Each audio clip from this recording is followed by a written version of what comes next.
जो अंत और प्रारंभ है, हर युग का वो आरंभ है। ब्रह्मांड जिसने है रचा, संसार जिसमें है बसा, ये कथा देवकी नंद की।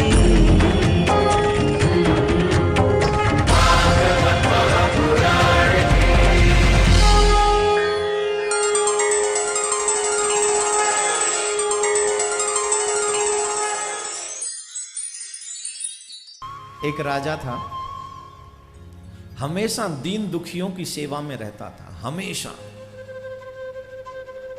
वो न भजन कर पाता था, इतनी राजा की तो वैसे ही बहुत जिम्मेदारियां होती हैं। वो न तो भजन कर पाता था, न पूजा में जा पाता था।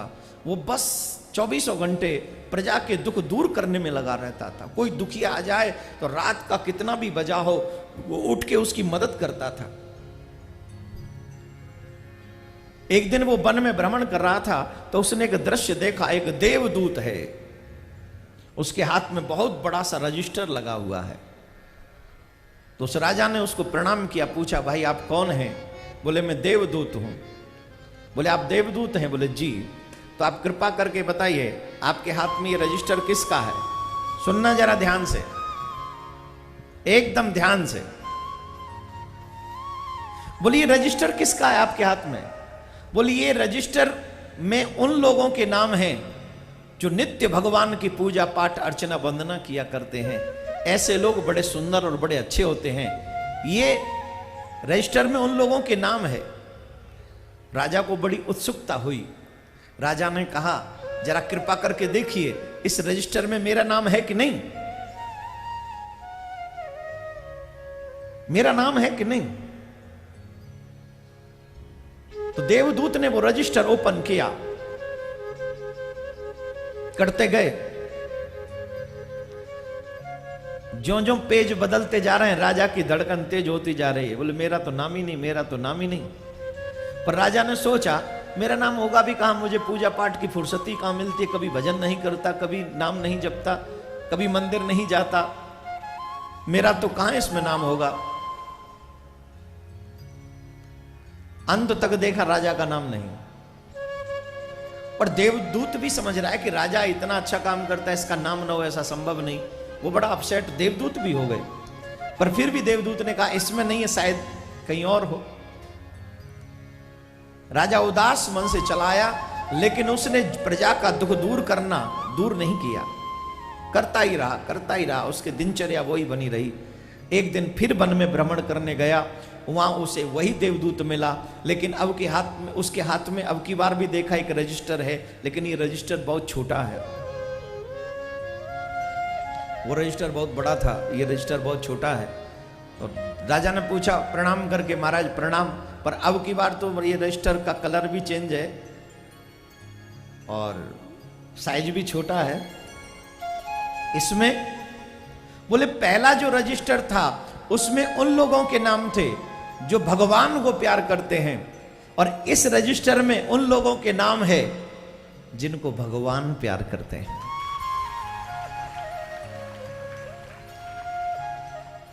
इस रजिस्टर में उन लोगों के नाम है जिनको भगवान प्यार करते हैं। राजा को लगा मेरा तो नाम ना उसमें था न इसमें होगा, पर कृपा करके बताइए क्या मेरे राज्य के किसी व्यक्ति का नाम इसमें है जिसको मेरे प्रभु प्यार करते हो? बोले अवश्य आपको बताता हूं। और रजिस्टर खोला, पहला ही पेज खोला, और पहला ही पेज जब खोला आश्चर्य का कोई ठिकाना नहीं था। उस प्रथम पृष्ठ पर ही राजा का ही नाम मौजूद था। पहला नाम ही राजा का था। राजा की आंखों में आंसू आ गए। राजा ने कहा ये कैसे हो सकता है? मैंने तो कभी, बहुत कम ऐसा समय है जब मैं भजन कर पाता हूं, मंदिर जा पाता हूं, पर फिर मेरा नाम इसमें कैसे आ गया? बोले जो भजन करते हैं, कीर्तन करते हैं, जो भगवान से प्यार करते हैं, निश्चित तौर पर जो मंदिर तीर्थ जाते हैं, वो भगवान को प्यार करने वाले होते हैं, वो अच्छे लोग होते हैं, महान लोग होते हैं। लेकिन जो दीनों की सेवा करता है, किसी के दुख मिटाता है, किसी की मुसीबत में काम आता है, ऐसे लोगों को भगवान प्यार किए बगैर नहीं रह पाते हैं।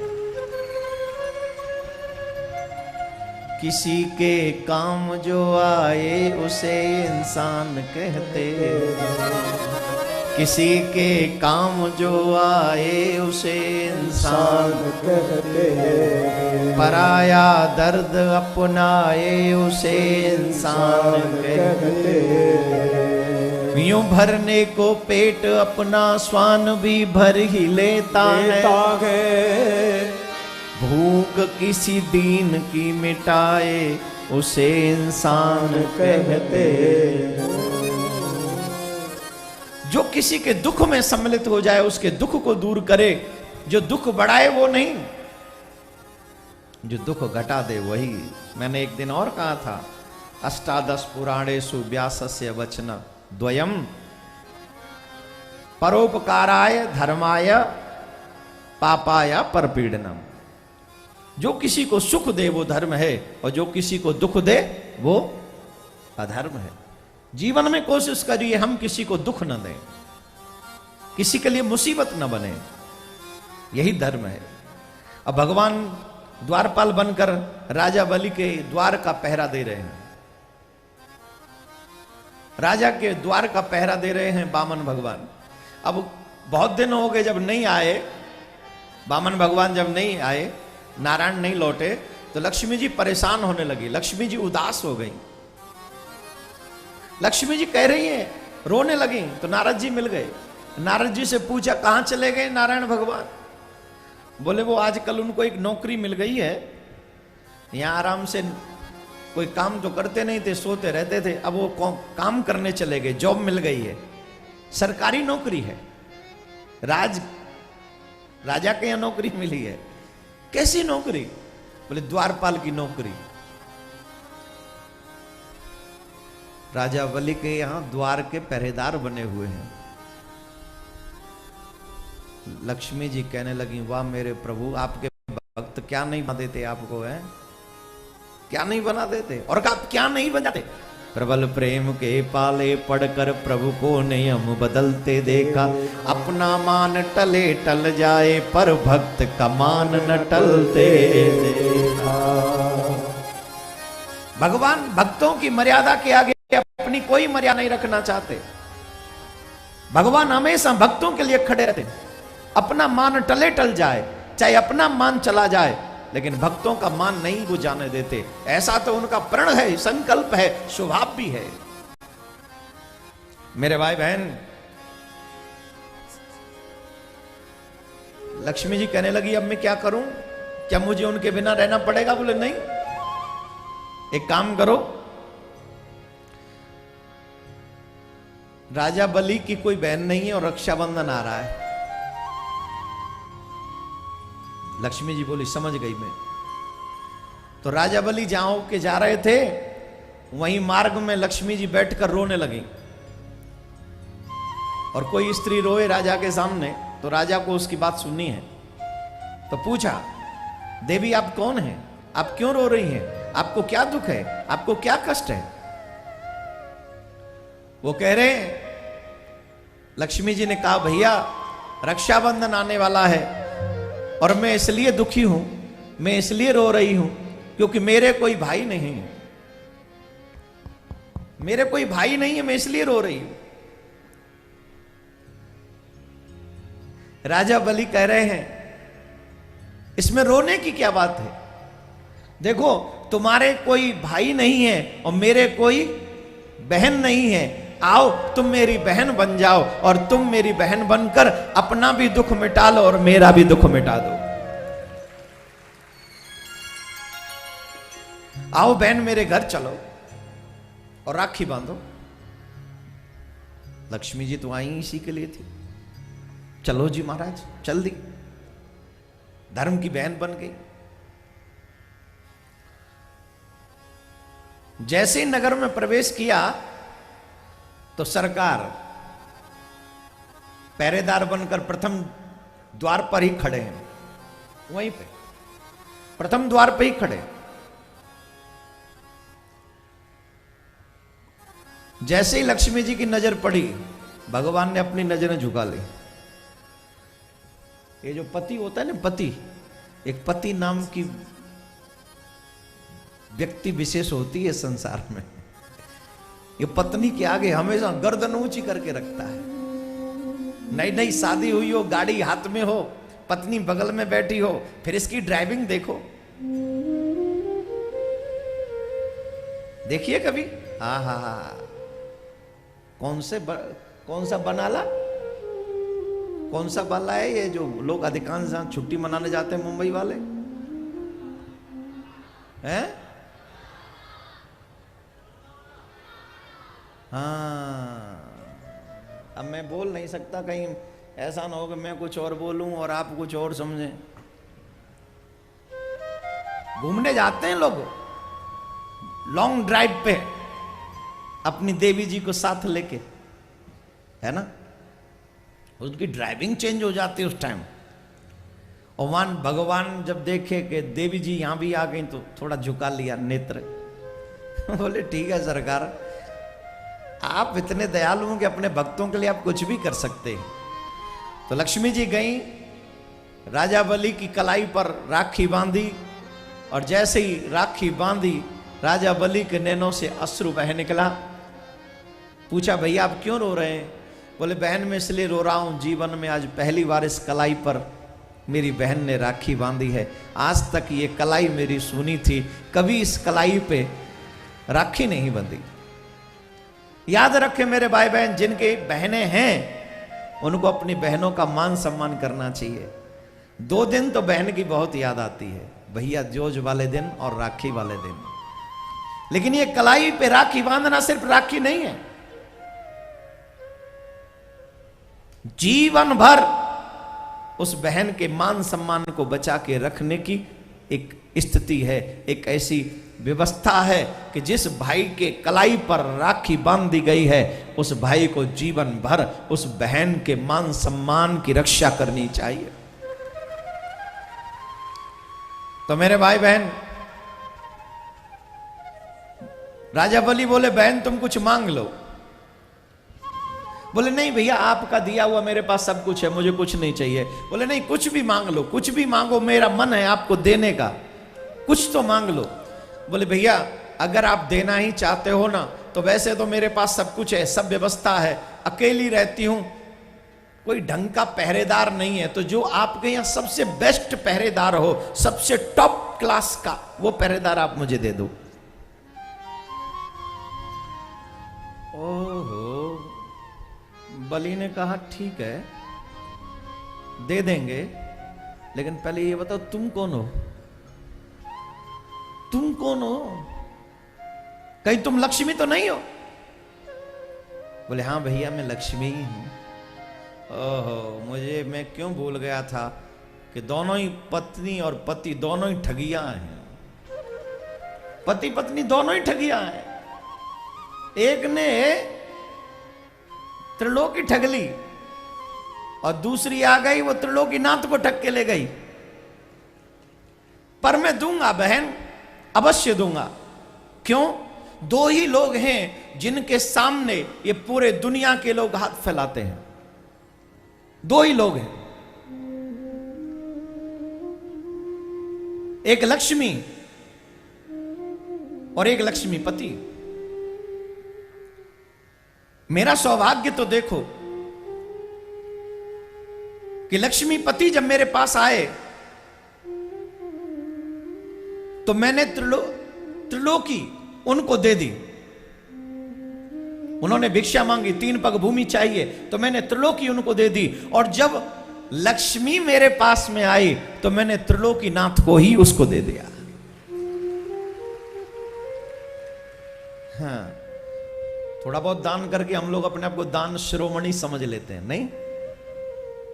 मंदिरों में जाते हैं, तीर्थों में जाते हैं, कोई भी सत्कर्म करते हैं तो सबसे छोटी नोट निकलती है हमारी, हाँ या ना। ऊपर से क्या कहते हैं, हम धर्मात्मा हैं। और अगर कोई धर्म करे भी तो हम उसको रोकते हैं। सच बात यह है, राजा बलि हमें सिखाते हैं धर्म लेने से नहीं, धर्म देने से होता है। जिसका मन, हृदय, विचार खुला हुआ है, और दान भी पात्र को देना चाहिए, उसका उद्देश्य सोच लेना चाहिए, उसका भाव समझना चाहिए। राजा बलि धन्य है जिन्होंने, लक्ष्मी जी क्या कि हम लोग रोज हाथ फैलाते रहते हैं, मैया हमारी सुन लो, मैया हमारी सुन लो, लेकिन लक्ष्मी जी आज राजा बलि से मांग रही हैं। त्रिलोकीनाथ वो राजा बलि के द्वार पर भिक्षा मांग रहे हैं। दोनों को देकर राजा बलि ने, और आज दान क्या, पूजा कहीं भी हो तो सबसे पहले राजा बलि का नाम आता है। यनवद्दो बलि राजा दानवेंद्रो महाबल, सबसे पहले राजा बलि का नाम आता है। तो ये राजा बलि की कथा, इस कथा के बाद और भी सुंदर सुंदर लीलाएं हैं। भगवान ने मत्स्य रूप धारण किया। राजा थे सतव्रत। सतव्रत, परमात्मा बिना सत्य के, बिना व्रत के नहीं मिलते।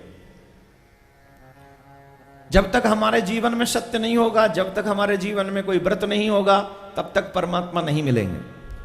जो लोग भगवान से मिलना चाहते हैं, उन्हें कुछ न कुछ नियम साधन करना चाहिए, जिससे भगवान हम पर प्रसन्न हो सके। कुछ न कुछ तो जरूर करना चाहिए। बोलो राधे राधे। कितने लोग बैठे हैं और कितने धीरे बोल रहे हैं, और जोर से बोलना पड़ेगा।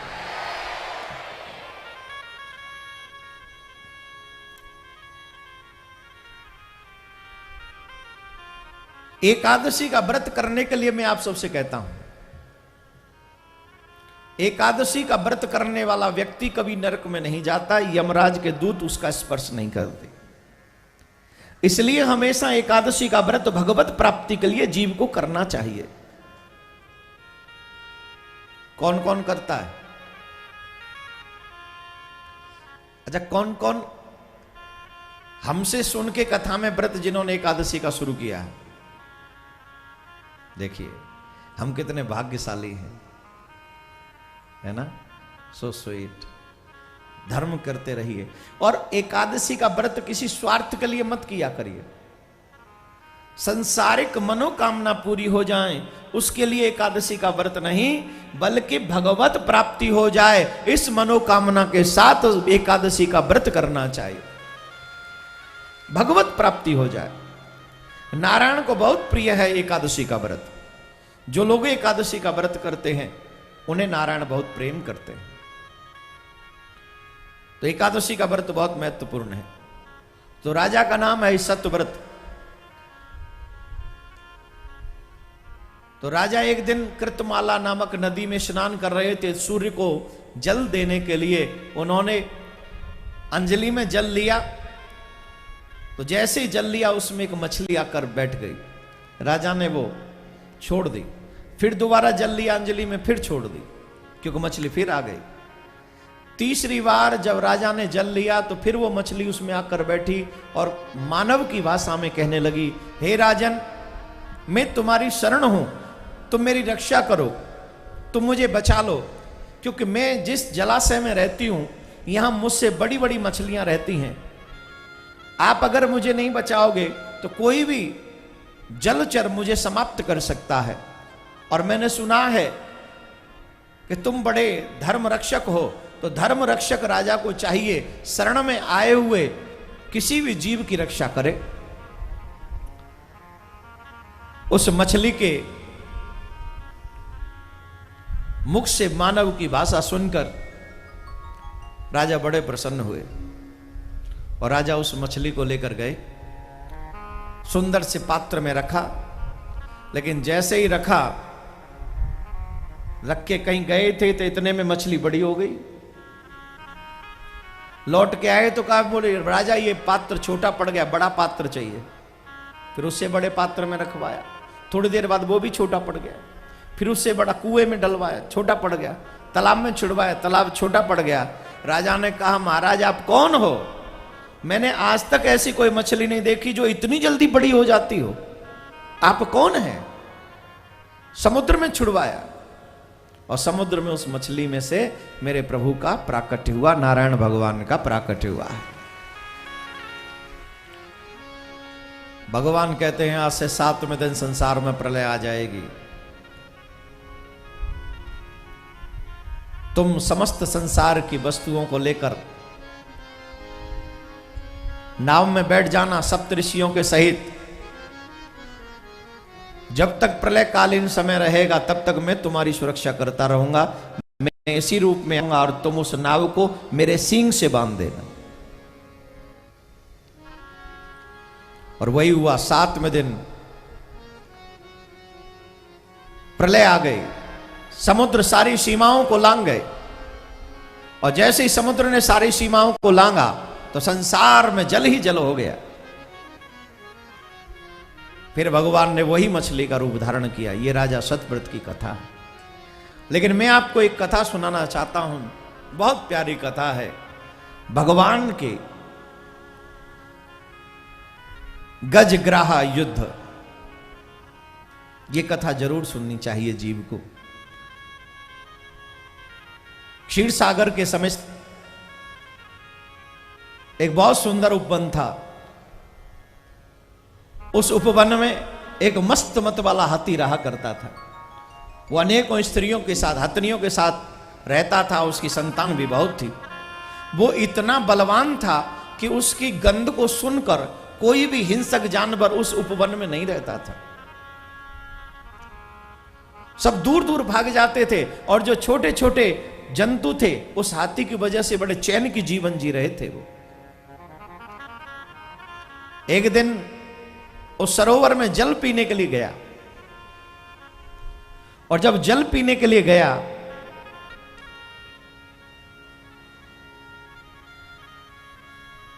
तो उस गजराज का पांव ग्राह ने पकड़ लिया, मगर ने पकड़ लिया। किसने पकड़ लिया? मगर ने। वैसे ये मगर भी बड़ा विचित्र है। मगरी ने ही पैर पकड़ा था हनुमान जी का जब संजीवनी बूटी लेने जा रहे थे। याद है कि नहीं? जवाब दीजिए। पकड़ा था?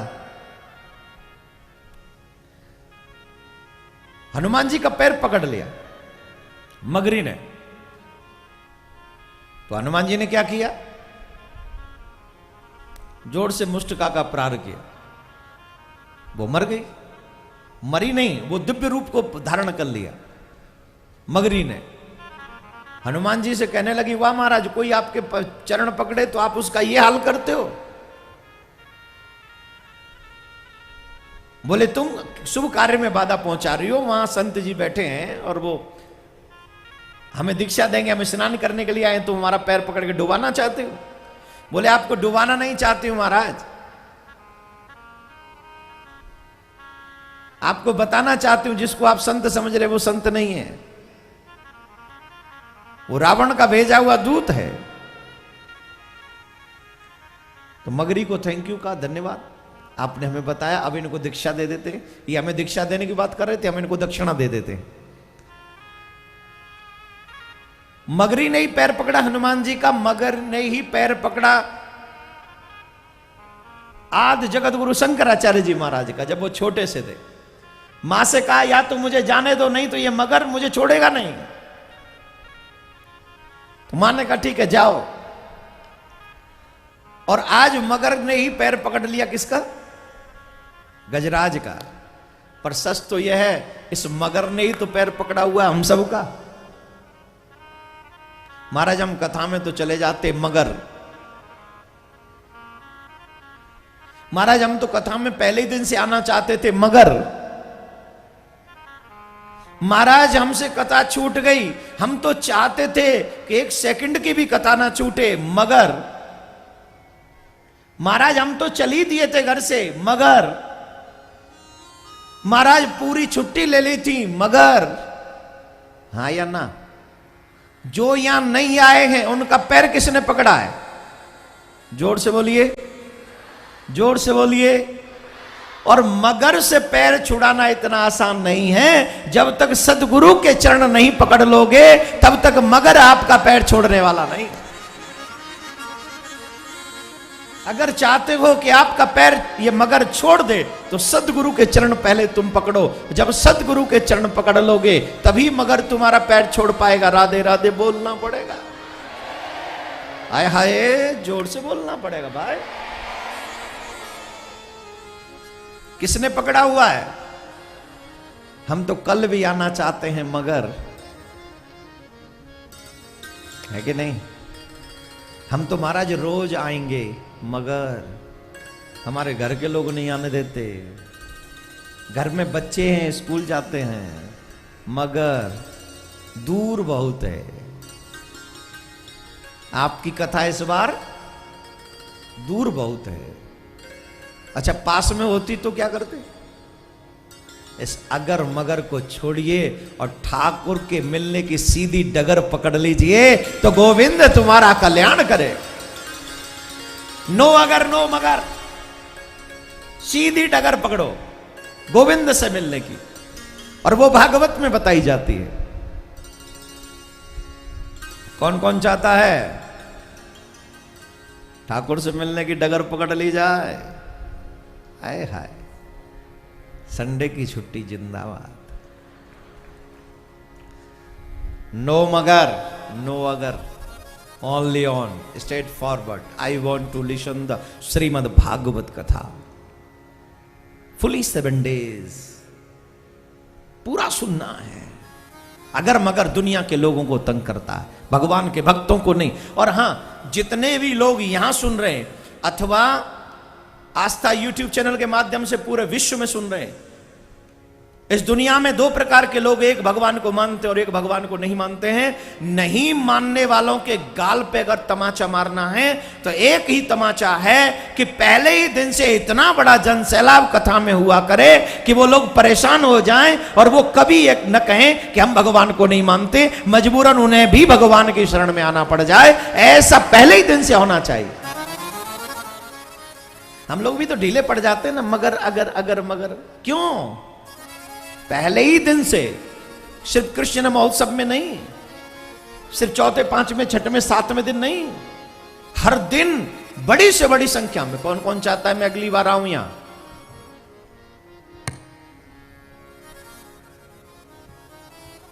कौन कौन चाहता है मैं नहीं आऊं यहां अगली बार? कौन कौन चाहता है कि हर साल आता रहूं?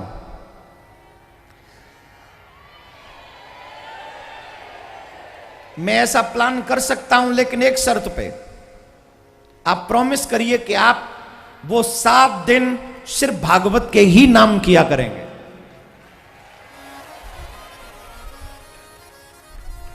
कौन कौन प्रॉमिस करता है कि पहले ही दिन से लगातार हम यहां पर भागवत कथा सुना करेंगे, चाहे हमें कितनी भी छुट्टी लेनी पड़े? कौन कौन प्रॉमिस करता है?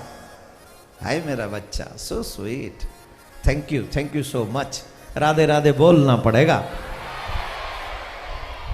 और ऐसे आयोजनों में थोड़ा थोड़ा योगदान भी किया करो, सिर्फ सुनाई मत करो। सुन सको ऐसे साधन भी तैयार किया करो। राधे राधे बोलना पड़ेगा। आइए भगवान से प्रार्थना करें। गजराज का पैर पकड़ा है ग्रह ने। पहले तो उसने इग्नोर किया क्योंकि मदमस्त था।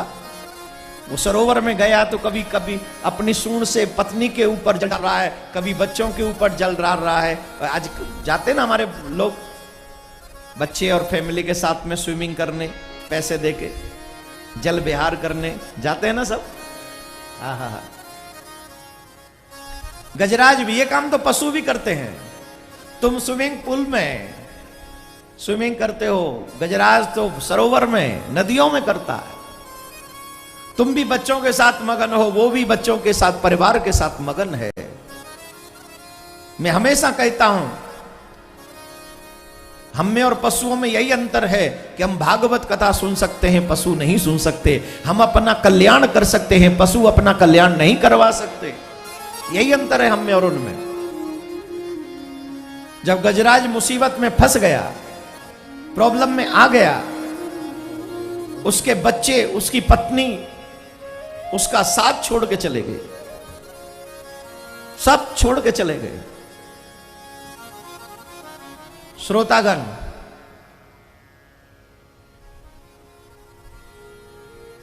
सावधानी पूर्वक एक बात सुनिए। ये संसार तुम्हारे सुख में साथ देता है, तुम्हारे दुख में तुम्हारा साथ छोड़ के भाग जाता है। कोई भी तुम्हारे दुख में साथ नहीं देता। देता है कोई? बोलिए। जब आप बहुत धनवान हो जाते हो, पदवान हो जाते हो, तो आपके ऐसे लोग भी रिश्तेदार बन जाते हैं जिनको आप कभी मिले नहीं। वो कहते मैं आपका दूर का रिश्तेदार हूं। और जब आप मुसीबत में घिर जाते हो, जब जरूरत पड़ती है, तो आपके अपने लोग भी आपका साथ छोड़कर कह देते हैं भैया माफ करना, हम इस लायक नहीं। वो सब छोड़ देते हैं। ये मान लो मत मानो, संसार का स्वभाव यही है। ये संसार के लोग दुख में साथ नहीं देते। दुख, हमारी मुसीबत पता है क्या है? रत्नाकर का प्रसंग सुना है ना? रत्नाकर जब पूछने गया कि तुम मेरे पाप में साथ दोगे, पत्नी ने भी मना कर दिया, तो मैं तुम्हारे पाप में साथ नहीं दूंगी। बच्चों ने मना कर दिया था, मैं तुम्हारे पाप में भाग नहीं लेंगे हम लोग।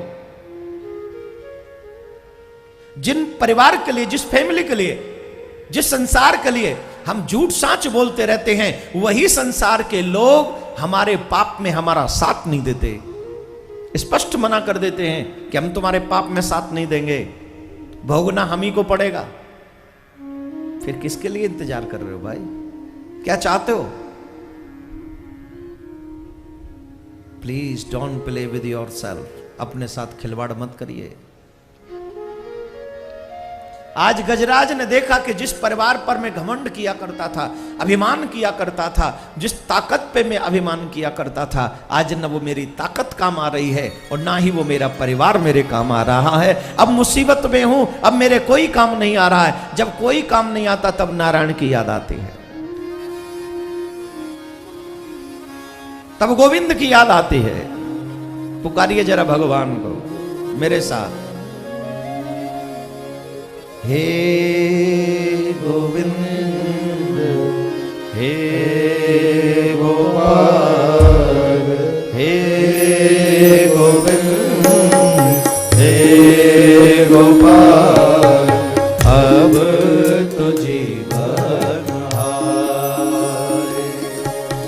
हे गोविंद, हे गोपाल, हे गोविंद,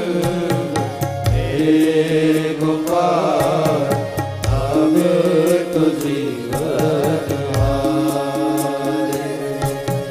हे गोविंद, हे गोपाल, हे गोविंद, हे गोपाल, अब तो जीवन हारे।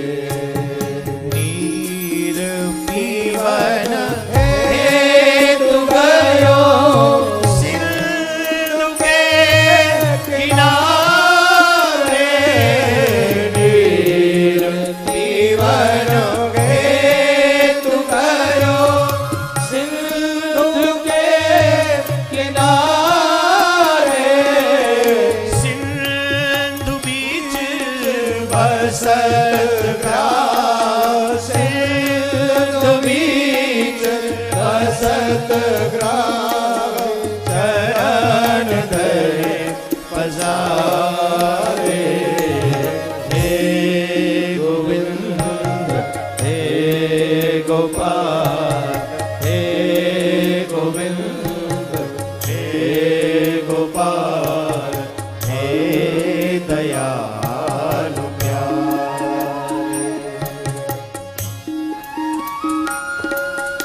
सेवा तो करते रहिए, संसार ऐसा ही है, सुधरना आप ही को है।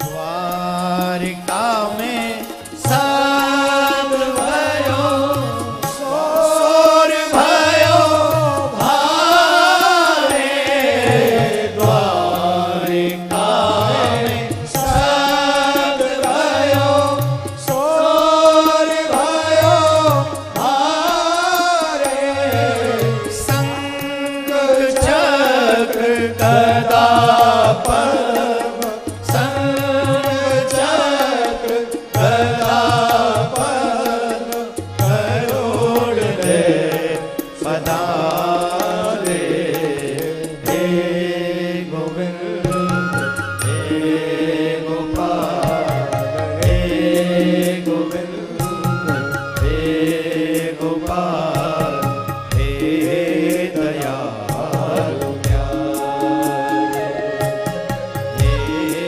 दयालु प्यारे, हे दयालु प्यारे।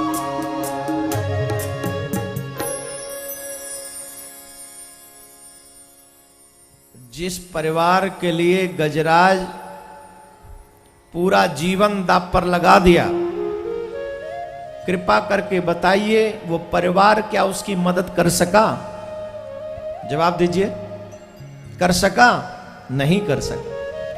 और जब ये संसार, जब ये परिवार तुम्हारी मदद करने से मना कर दे, तब कौन तुम्हारी मदद करता है? तब कौन तुम्हारी रक्षा करता है? तब कौन तुम्हारे काम आता है?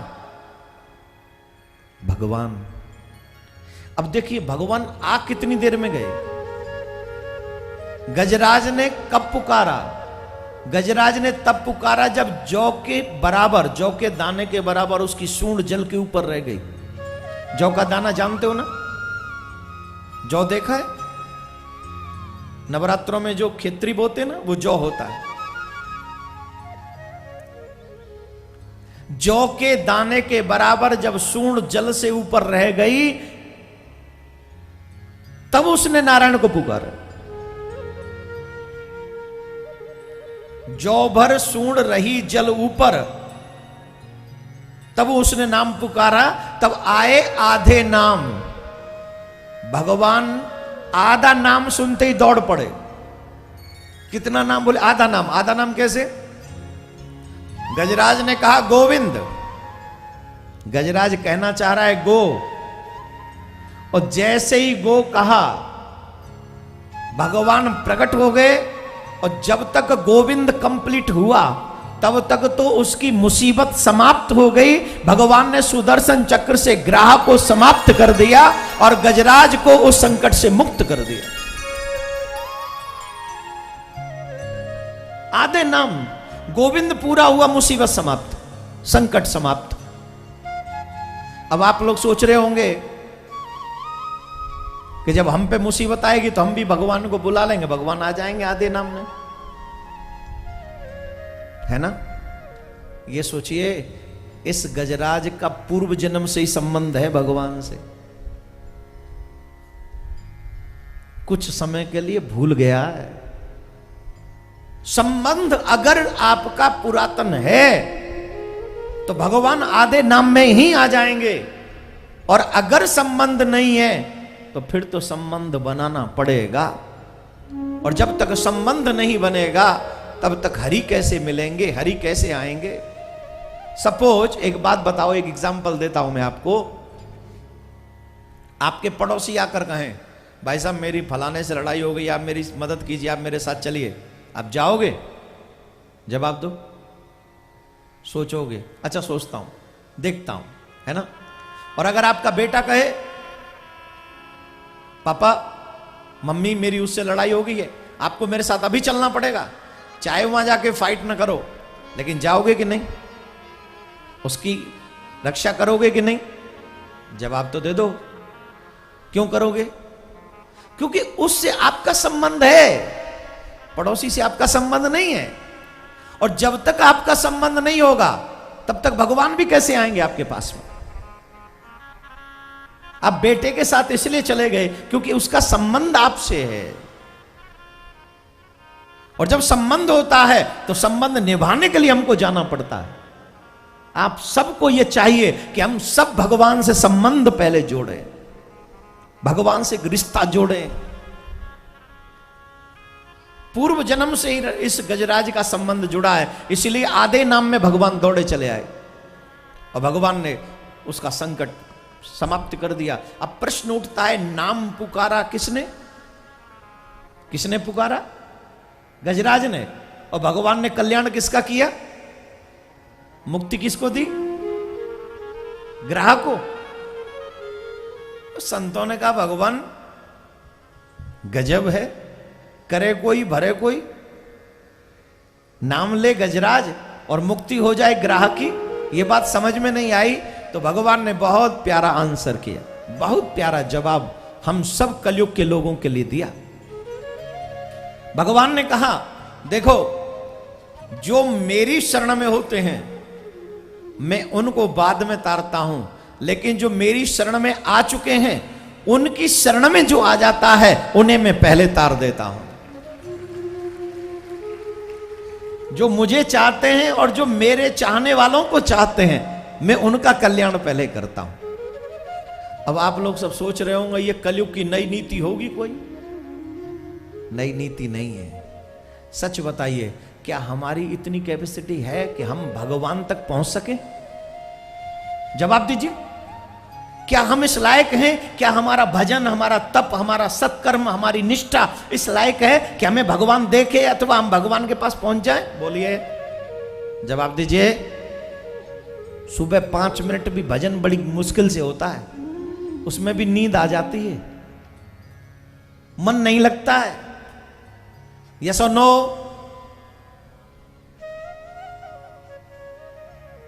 तो फिर कैसे करें? बोले महाराज अगर भगवान तक न पहुंच सको तो एक काम तो कर लो। क्या? बोले जो भगवान तक पहुंच चुके उन तक तो पहुंच जाओ।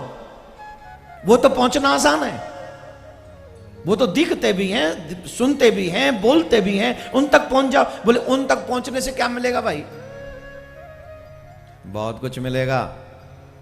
बताऊं कि नहीं कि क्या मिलेगा? नहीं बताऊं? हाँ हाँ, फ्री में सब जान लो। सुनो सुनो सुनो, बता देता हूं। किसी व्यक्ति ने बिजली के तार को पकड़ लिया तो उसे करंट लगेगा कि नहीं? लगेगा कि नहीं?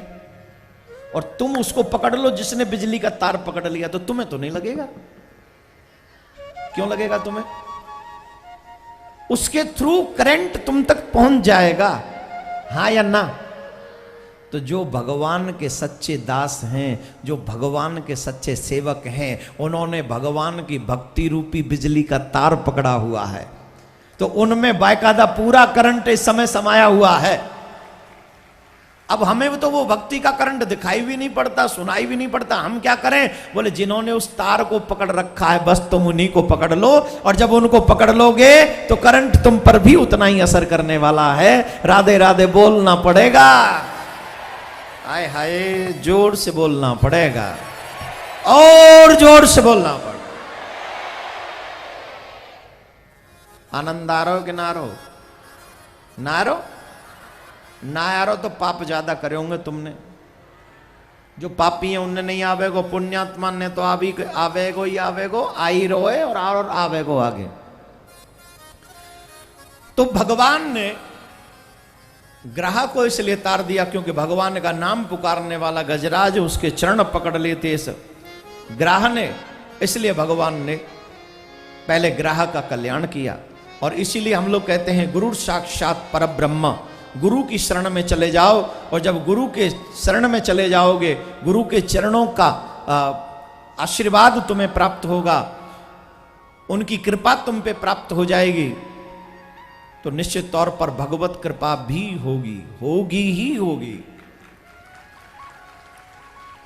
आगे का प्रसंग याद करें, सूर्यवंश का वर्णन। सूर्यवंश, श्री सुखदेव जी महाराज कहते हैं वैसे तो सूर्यवंश का वर्णन करने में मैं 100 वर्ष भी लगा दूं तो भी पूरा नहीं हो पाएगा, पर फिर भी मैं अल्प में तुमको सुनाता हूं। नारायण की नाभि से कमल, कमल में से ब्रह्मा, ब्रह्मा के मरीच, फिर कश्यप, फिर मनु। ये सृष्टि का सृजन है। श्राद्ध उन्हीं के पुत्र हुए सूर्यवंश, जहां से प्रारंभ हुआ। श्राद्ध देव मनु और उनकी पत्नी श्रद्धा। श्राद्ध बिना श्रद्धा के नहीं होता। सूर्यवंश में प्रारंभ से एक समस्या है कि इनके यहां पुत्र आराम से नहीं होते, पुत्रों की समस्या है। सूर्यवंश में आसानी से पुत्र नहीं होते, बड़ी गड़बड़ होती है। तो जब इनके कोई पुत्र नहीं हुए तो इनके कुल पुरोहित तो शुरू से ही हैं वशिष्ठ जी महाराज। तो वशिष्ठ जी महाराज से कहा कि महाराज हमारे कोई पुत्र नहीं है। बोले पुत्र तो होगा, पुत्रेष्ट यज्ञ करो। अब पुत्रेष्ट यज्ञ करवाने के लिए तैयार हुए। तो जब पुत्रेष्ट यज्ञ प्रारंभ हुआ तो रानी गई। रानी ने ब्राह्मणों के कान में कह दिया, देवताओं ध्यान रखना, मुझे पुत्र नहीं पुत्री चाहिए, मुझे पुत्री चाहिए, और अगर पुत्री नहीं हुई तो तुम्हारी दक्षिणा कट जाएगी, इसलिए मुझे पुत्री चाहिए। बोल ठीक। ब्राह्मणों ने पुत्री के भाव से यज्ञ किया, यज्ञ संपन्न हुआ, पुत्री हुई। अब तो राजा बड़े दुखी हुए। राजा बोले महाराज मुझे तो पुत्र चाहिए था, ये तो पुत्री हो गई। बोले पुत्री कैसे हो गई, पुत्री तो नहीं होनी चाहिए थी, यज्ञ तो पुत्रिष्ट यज्ञ था, पुत्रिष्ट यज्ञ में पुत्री कैसे। बोले ये तो पुत्री हो गई। गुरुजी बोले हो गई तो हो गई, अब पुत्री पालो। बोले नहीं महाराज मुझे तो पुत्र चाहिए। अब पता चला है कि भाई ये पुत्री हुई कैसे। तो ब्राह्मणों ने बताया रानी पुत्री चाहती थी, इसलिए इस भाव से हमने यज्ञ किया। गुरुजी बोले जब तुम पति पत्नी में ही एक मत नहीं है तो फिर हमको क्या क्यों कसूर दे रहे हो, तुम दोष दे रहे हो, हमारा क्या कसूर है। बोले नहीं महाराज अब मुझे पुत्र ही चाहिए। गुरुजी बोले मैं क्या कर सकता। बोले नहीं पुत्र ही चाहिए, मुझे पता है आप सामर्थ्यवान हैं, आप चाह लेंगे तो पुत्र होगा। तब गुरुजी ने, ऋषि विज्ञान इतना प्रबल है हमारा, आजकल लोग, सबसे बड़ी मुसीबत पता है क्या है, हमारी सरकारों ने हमारे ऋषियों के विज्ञान को प्रचारित नहीं किया। जो आज जेंडर चेंज कर रहे हैं लोग, विज्ञान में कहते हैं जेंडर आज चेंज होता है, हमारे यहां तो सृष्टि के प्रारंभ में ही वशिष्ठ जी महाराज ने जेंडर चेंज कर दिया था, पुत्री को पुत्र बना दिया था। इतना ऋषि विज्ञान आगे है हमारा। लेकिन हमारे इस सनातन धर्म के ऋषि विज्ञान को प्रचारित नहीं किया जाता। कोई बात होती है उसे दबा दिया जाता है। हमारा विज्ञान, ऋषियों का विज्ञान आज के विज्ञान से कई गुना है। हमारे ऋषि तो, आपके विज्ञान के लिए तो टीवी चाहिए, मोबाइल चाहिए, दूर देखने के लिए दूरदर्शन चाहिए। हमारे ऋषियों का विज्ञान कितना श्रेष्ठ था। एक जगह बैठे बैठे संजय ने पूरे महाभारत का युद्ध धृतराष्ट्र को बता दिया कि ये हो रहा है और ये हुआ, जो बताया एकदम सच था। वो उसकी आंखों में दूरदर्शन था कि नहीं, हुआ कि नहीं। कौन सी टीवी लगी थी संजय के आगे, कौन सा कैमरा लगा था कुरुक्षेत्र में। इसलिए कहता हूं हे सनातन धर्म प्रेमियों, आप अपने धर्म पर विश्वास करो, अध्ययन करो, आगे बढ़ो, अपने धर्म के सम्मान को आगे बढ़ाओ। ऐसे ये सूर्यवंश बढ़ा है। इसी वंश में एक राजा हुए हैं जिनका नाम है अम्बरीश। क्या नाम है? अम्बरीशो महाभाग सप्तदीपो गतिमहि। अम्बरीश राजा बड़े धर्मात्मा राजा हैं। कितने बड़े राजा हैं कि भगवान की अष्टयाम सेवा करते हैं। अष्टयाम सेवा का मतलब है 24 घंटे अपने हाथों से ही सेवा करते भगवान की। मंदिर भी खुद राजा है, चाहे तो कितने नौकर लगा दे मंदिर साफ करने के लिए, बर्तन साफ करने के लिए, लगा सकते हैं कि नहीं।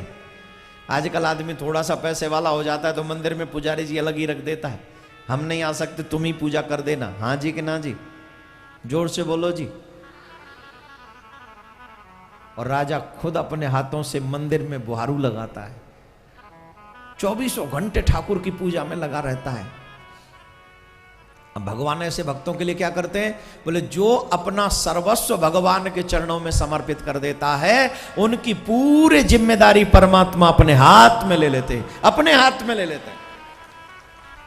प्रमाण के तौर पे बहुत पुरानी बात नहीं बता रहा हूं, आपको बात बता रहा हूं कलयुग की ही। नरसिंह मेहता की बात तो आपने सुनी होगी, सुनिए सुनिए कि नहीं? बड़े सकुचा के बोलते हो। हाँ जी कि ना जी? सुनिए ना। और नरसिंह मेहता बात भरने के लिए जा रहे हैं। देखो सुनो, भगवान कितना भक्तों का चिंतन और चिंता करने वाले, उनकी सेवा करने वाले, रक्षा करने वाले। जिन्हें भगवान पे भरोसा है उनकी नाव कभी नहीं रुक सकती, उनकी नाव कभी नहीं डूबेगी। 16 सूरदास बैठे, पुरानी गाड़ी है, और पुरानी गाड़ी में 16 सूरदासों के साथ नरसिंह जी जा रहे हैं। मार्ग में गाड़ी टूट गई। अब पैसे वालों की गाड़ी टूटे तो तमाम मिस्त्री आ जाएं, किसी गरीब की गाड़ी टूटे तो कौन आए? जवाब दीजिए, आएगा कोई? आएगा, आएगा। नरसिंह जी की जब गाड़ी टूटी तो नरसिंह जी ने देखा कि अब यहां कोई नहीं आएगा, ये तो वन है, जंगल है। तो नरसिंह को याद आया कि एक ही आएगा जिसने मुझे विश्वास दिलाया है कि जब जब तुझ पे मुसीबत पड़ेगी तब तब मैं तुझे वहां नजर आऊंगा, तेरे साथ खड़ा रहूंगा। केदार राग गाया और भगवान उसी समय गाड़ी बनाने वाले मैकेनिक, आज की भाषा में इसको कहें, मैकेनिक बनकर आए। और जब गाड़ी बनाने के लिए पहुंचे, देखा गाड़ी टूटी हुई है, नरसिंह जी दुखी हैं। सूरदास कह रहे हैं, अरे नरसिंह जी कब ले जाओगे? तब ले जाओगे जब पूरी दावत हो जाएगी। अरे बोले महाराज जब गाड़ी बने तो चले। भगवान कहते हैं नाम है नरसिंह पर रीझ बूझ नहीं नर जैसी। जो भगवान के भक्त होते हैं लोग उनका मजाक उड़ाते हैं, उनका उपहास करते हैं, लोग उनकी बदनामी करते हैं। हाँ या ना? हाँ या ना? सही बताओ। जिसकी लोग ज्यादा बदनामी कर रहे हैं ना, समझना वो सही रास्ते पे जा रहा है। जिसकी ज्यादा बदनामी करें आजकल, क्यों? और जिनकी बदनामी करनी चाहिए उनकी तो कोई करता ही नहीं, उनको तो भगवान बना रखा है। और जिनकी नहीं करनी चाहिए, क्योंकि दुनिया के लोगों का दृष्टिकोण वैसा है। और दुनिया कैसी है? बोले जैसी मेरी नजर, जैसा मेरा नजरिया, मैं जैसे अंदर से हूं दुनिया को मैं वैसा ही समझता हूं। तो दुनिया की नजरें कैसी हैं वो आपको पता है। तो जिसकी ज्यादा बदनामी हो, मीरा की हुई, नरसिंह की हुई, सबकी की है लोगों ने। तुलसी बाबा को भी खूब सताया है लोगों ने। लेकिन सत्यवादी सत्यवादी ही होता है। चले नरसिंह जी, गाड़ी टूट गई। भगवान कह रहे हैं नाम है नरसिंह पर रीझ बूझ नहीं नर जैसी। न सोच है, न मोह है, न भ्रम है, न गम है। दुनिया में तो रहे पर इसकी मस्ती में फर्क नहीं। बड़ी हस्ती वालों की रहे नाक में दम है। जग के झमेले को न मन पे प्रभाव नेक। ऐसे अलवेले दुनिया में बहुत कम है। हमें पाए नरसिंह चाहे अपने को धन्य माने, पर नरसिंह सो भक्त पाए भय धन्य हम है। भगवान कह रहे चाहे हमें पाकर नरसिंह अपने आप को धन्य कहता हो, पर नरसिंह जैसा समर्पित भक्त पाकर मैं धन्य धन्य हो गया। अब भगवान पहुंचे नरसिंह के पास में और नरसिंह से कह रहे हैं गाड़ी वाले गाड़ी जरा डाट जी, जरा हमें भी बिठा ले। गाड़ी रोको, हमें भी बैठना है। नरसिंह बोले गाड़ी के तो बिगड़े ठाट बाट जी, तुम्हें कैसे बैठा लो। मेरी तो गाड़ी टूटी पड़ी है, तुम्हें कहां से बैठा लो? जो बैठे थे वो भी बैठे नीचे। भगवान बोले जा रही है गाड़ी जिते उते मुझे जाना है। काम है जरूरी मालिक दूर पे ठिकाना है। वो गाड़ी की तो चिंता जाऊं चाट जी, निक हमें भी बिठा। नरसिंह जी बोले गाड़ी टूट गई है। भगवान बोले गाड़ी की चिंता मत करो, गाड़ी तो मैं 1 सेकंड में बना दूंगा। बोले बना दो। गाड़ी बना दी। अब भगवान जिसकी गाड़ी को बनाए उसकी गाड़ी को कोई तोड़ सकता है? जवाब दीजिए, जोर से बोलिए, जोर से बोलिए। जिसकी गाड़ी भगवान बनाए उसे तोड़े कौन? और जिसकी गाड़ी को भगवान तोड़े उसकी गाड़ी को बनाए कौन? ये गाड़ी किसके हवाले चल रही है? जोर से बोलिए। ये गाड़ी किसी जीव के हवाले है क्या? ये गाड़ी भगवान के हवाले है। इसकी जिम्मेदारी परमात्मा के हाथ में है। तो भगवान ने गाड़ी बना दी। गाड़ी बना दी तो सारे गाड़ी बनते ही जितने भी सूरदास महात्मा थे सब बैठ गए गाड़ी में। अब तो गाड़ी में कहीं जगह नहीं। भगवान बोले मैं कहां बैठूं? नरसिंह जी को लगाई मैकेनिकी है। देखो भैया, सारी गाड़ी में तो संत महात्मा बैठ गए, तुम्हारे लिए कहीं जगह नहीं है। हां, अगर बैठना चाहो तो पीछे लटक जाओ, जहां जगह मिले वहां लटक जाओ। भगवान बोले सुनो, हम लटकने वालों में से नहीं है, जो लटके हुए हैं उनको भी किनारे पर पहुंचाने वालों में से हैं।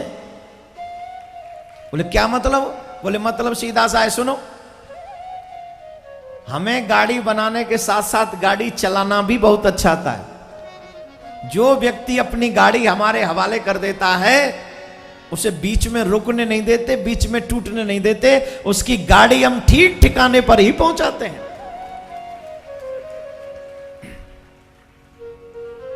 आपकी तालियां बता रही हैं कि आपको अपनी गाड़ी तुड़वाने का बड़ा शौक है। दुनिया से मोह हटा नहीं अभी आपका, अभी और धक्के खाने का मन कर रहा है, हैं? खाना है क्या? तो आइए दोनों हाथ उठाकर कहिए, हे गोविंद, मेरे जीवन की भी गाड़ी तेरे हवाले है।